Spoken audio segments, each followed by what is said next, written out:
قصص ذات حكم وعبر رائعة، اسمعها واستفد منها. قصة جميلة، اسمعها وخذ العبرة منها.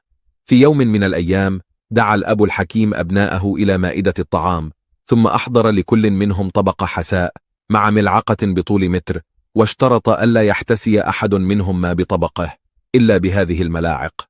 هز الأبناء رؤوسهم بطاعة واستغراب من هذا الشرط. حاول كل منهم ملء ملعقته ذات المتر، وكان قبل أن يوصل الحساء إلى فمه يسكب على الأرض. حاولوا مرارا وتكرارا ولكن دون جدوى، فلا أحد منهم تمكن من إيصال الحساء إلى فمه. فجأة قال الوالد: والآن وبنفس الملاعق ليجرب كل منكم أن يطعم أخاه الذي بجانبه. أخذ كل منهم ملعقته وملأها، ثم مدها لمن بجانبه، وبالفعل نجح الجميع باحتساء طبقه كاملا. وقف الأب الحكيم واتكأ على أكتافهم بعطف وحنان، سعيدا بالدرس الذي عاينه الأبناء. العبرة من القصة: على مائدة الحياة من يفكر أن يشبع نفسه فقط سيبقى جائعا، أما من يفكر بأخيه فيكسب، فالذي يعطي دائما رابح. يحكى أن أخوين عاشا في مزرعتين متجاورتين يفصل بينهما نهر صغير، وفي أحد الأيام نشب بينهما خلاف كبير، فبعد سنين من العمل الجماعي والتعاون المتبادل حدث الفراق نتيجة سوء فهم بسيط، ما لبث أن تحول إلى شجار عظيم وتبادل للسب والشتائم. وامتدت المدة لشهور وهما لا يشاهدان بعضهما ولا حتى يتكلمان، حتى اتسعت الفجوة بينهما أكثر فأكثر وانقطعت الصلة. في أحد الأيام أحضر الأخ الأكبر بناء وقال له: بالجانب الآخر من النهر يقطن أخي الأصغر، وقد أساء إلي وأهانني وانقطعت كل صلة بيننا. أريدك أن تبني سورا عاليا لأنني لا أرغب في رؤيته مرة ثانية. أجابه البناء قائلا: نعم، سأبني لك ما يسرك إن شاء الله.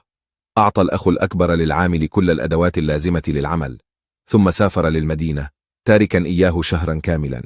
وعند عودته من المدينة كان العامل قد أنهى البناء، ولكن يا لها من مفاجأة، فبدلا من إنشاء سور بنى جسرا يجمع بين طرفي النهر في تلك اللحظة. وعندما رأى الأخ الأصغر أخاه الأكبر جرى صوبه قائلا: يا لك من أخ رائع، تبني جسرا بيننا برغم كل ما بدر مني، إنني حقا فخور بك. هتف الأخ الأصغر بسعادة وهو يواصل طريقه نحو أخيه الأكبر الذي سار هو الآخر باتجاه شقيقه، والتقى الاثنان في منتصف الجسر حيث صافحا بعضهما البعض وتعانقا في إشارة إلى تصالحهما.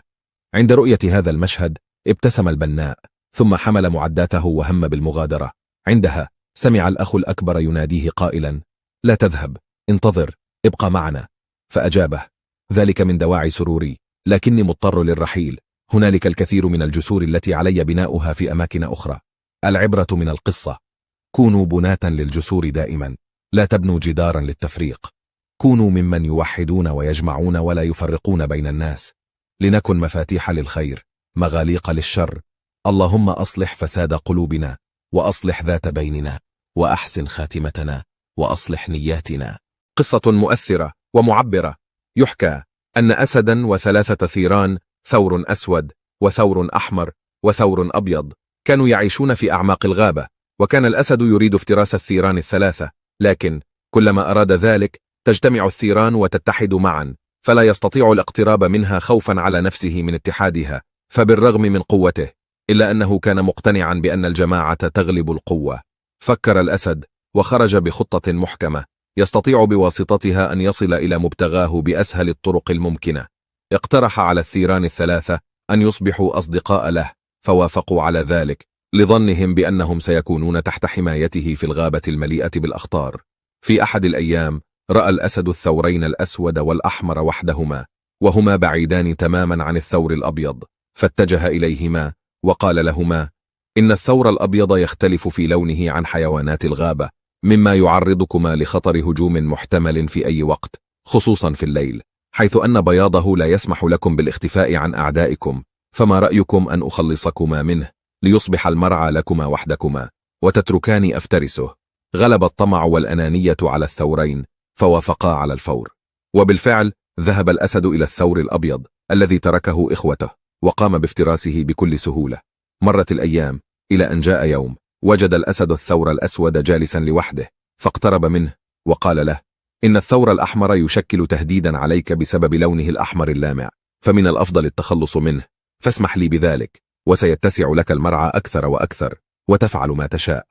نجح الأسد بإقناعه، وانطلق نحو الثور الأحمر، وهجم عليه، وقام بافتراسه. في اليوم التالي، اتجه الأسد نحو الثور الأسود، وقال له: أنا جائع يا صديقي، وإني آكلك لا محالة. فأحس الثور بمصيره المحتوم، وندمه الشديد لخيانته إخوته، وقال في أسى وحسرة: لقد أكلت يوم أكل الثور الأبيض. العبرة من القصة: وإذا تركت أخاك تأكله الذئاب، فاعلم بأنك يا أخاه ستستطاب، ويجيء دورك بعده في لحظة، إن لم يجئك الذئب تنهشك الكلاب. إن تأكل النيران غرفة منزل، فالغرفة الأخرى سيدركها الخراب. قصة رائعة، عليك أن تسمعها وتأخذ العبرة منها. في يوم من الأيام خرج الأسد للصيد، فرافقه النمر، وفي الطريق انتبه النمر بأن الضباع تلاحقهم وتراقبهم، فقال للأسد: لماذا يراقبوننا؟ لم يرد عليه الأسد، واستمر في المشي. وجد الأسد فريسته، فبدأت الضباع تزمجر بأعلى صوتها، فسأل النمر صديقه الأسد: لماذا الضباع تزمجر؟ فلم يرد الأسد. هجم الأسد على فريسته، وبدأ بالركض. شاهد النمر أن الضباع تركض خلف الأسد وتزمجر بقوة، لكن الأسد لم يلتفت لحظة لها، حتى التقط فريسته وبدأ يأكلها، والضباع تراقبه حتى انتهى من أكله وذهب، لتأتي بعده الضباع وتأكل العظام والفضلات. سأل النمر صديقه الأسد مرة أخرى وهو مندهش: لماذا لم تلتفت إلى الضباع كل الوقت؟ ظننتهم سيغدرون بك ويقتلونك. فأجابه الأسد قائلا: وهل تجرؤ الضباع على مهاجمة الأسود؟ اسمع يا صديقي، لا تلتفت للضباع في حياتك، فكل ما يستطيعون فعله هو الزمجرة والنباح ليشتتوا انتباهك عن هدفك، لكن لن يستطيعوا أن يأخذوا منك سوى ما تركت لهم كرما منك. ولو أني التفت إليهم ما كنت أسدا، وما كنت الوحيد ملك الغابة. العبرة من القصة: هناك أناس لا يعرفون سوى مراقبة الآخرين والكلام عنهم وانتقادهم، محاولين أن يضلوك عن هدفك في هذه الحياة. صحيح أنك لن تستطيع أن تمنع الناس من الكلام عليك، لكنك بكل تأكيد تستطيع أن تمنع نفسك من التأثر بما يقولون. فكلام الناس مثل الصخور، إما أن تحملها على ظهرك فينكسر، أو تبني بها برجا تحت أقدامك فتعلو وتنتصر. يحكى أن ثعبانا دخل ورشة نجار بعد أن غادرها في المساء بحثا عن الطعام. كان من عادة النجار أن يترك بعض أدواته فوق الطاولة، ومن ضمنها المنشار. وبينما كان الثعبان يتجول هنا وهناك، مر جسمه من فوق المنشار، مما أدى إلى جرحه جرحا بسيطا. ارتبك، وكردة فعل قام بعض المنشار محاولا لدغه، مما أدى إلى سيلان الدم حول فمه. لم يكن يدرك ما يحصل، واعتقد أن المنشار يهاجمه، وحين رأى نفسه ميتا لا محالة، قرر أن يقوم بردة فعل أخيرة قوية ورادعة، حيث التف بكامل جسمه حول المنشار محاولا عصره وخنقه. استيقظ النجار في الصباح، ورأى المنشار وبجانبه ثعبان ميت، لا لسبب إلا لطيشه وغضبه. العبرة من القصة: أحيانا نحاول في لحظة غضب أن نجرح غيرنا، فندرك بعد فوات الأوان أننا لا نجرح إلا أنفسنا. الحياة أحيانا تحتاج إلى تجاهل أحداث، تجاهل أشخاص، تجاهل أفعال وأقوال. فعود نفسك على التجاهل الذكي ولا تغضب، فليس كل أمر يستحق الرد. في أحد الأيام مر ثعلب من جانب الديك، فقال له الثعلب: أنا يا ديك سمعت صوت أباك مرة، فأعجبت به كثيرا، وتمنيت لو أسمعه مرة ثانية. فقال له الديك: أنا صوتي جميل كصوت أبي. وأغمض الديك عينيه ليصيح بصوته، فانقض عليه الثعلب وهرب به بعيدا، فركضت خلفه جميع كلاب القرية. فقال الديك للثعلب: إذا أردت أن تتخلص من هذه الكلاب فقل لهم أن هذا الديك ليس من قريتكم. ففتح الثعلب فمه ليتكلم، فسقط الديك من فمه وهرب. فقال الثعلب: قبح الله الفم الذي يتكلم حينما ينبغي له أن يصمت. فأجابه الديك: وقبح الله العين التي تغمض حينما ينبغي لها أن تستيقظ. العبرة من القصة: قبل أن تتكلم عليك أن تفكر في كلامك قبل النطق به، فالندم على السكوت خير من الندم على القول. إذا افتخر الناس بحسن كلامهم فافتخر أنت بحسن صمتك، فهناك لحظات يكون الصمت فيها أعلى صوت من الكلام.